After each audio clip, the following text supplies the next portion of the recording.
Yan, busy si Ate Pangit nyo. Gawa siya ng bagbagan ng cellphone.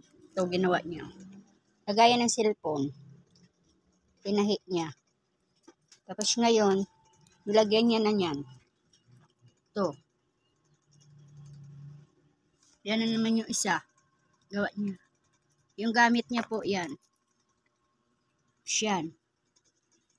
Mga nilalagay niya. Beads. Yan yung beads na nilalagay niya.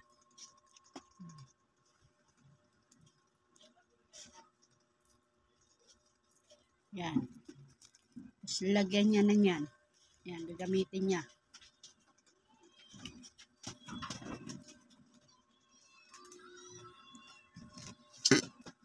Yan po ang gawin niya.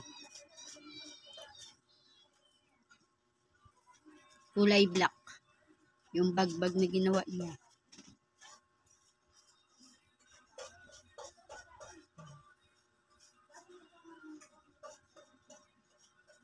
Yan.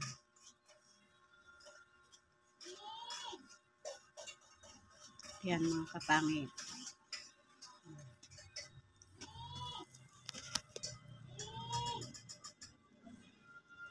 Ganyan yung ginagawa ni Ate Pangit.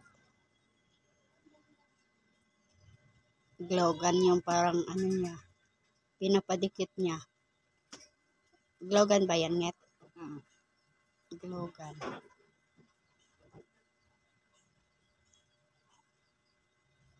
Yan po, example niya. Yan.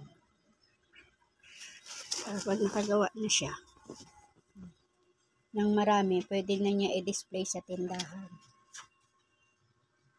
Sa tindahan namin. Display niya. 25 lang po. Benta namin. Sa may mga gusto po. PM lang po kayo. Kay Ate Pangit. Kung ano po yung mga gusto niyong design, pwede rin po kayo mag-request. Kung anong gusto yung design ang gagawin niya. Yun po, ang ginagawa ni Ate Pangit niya.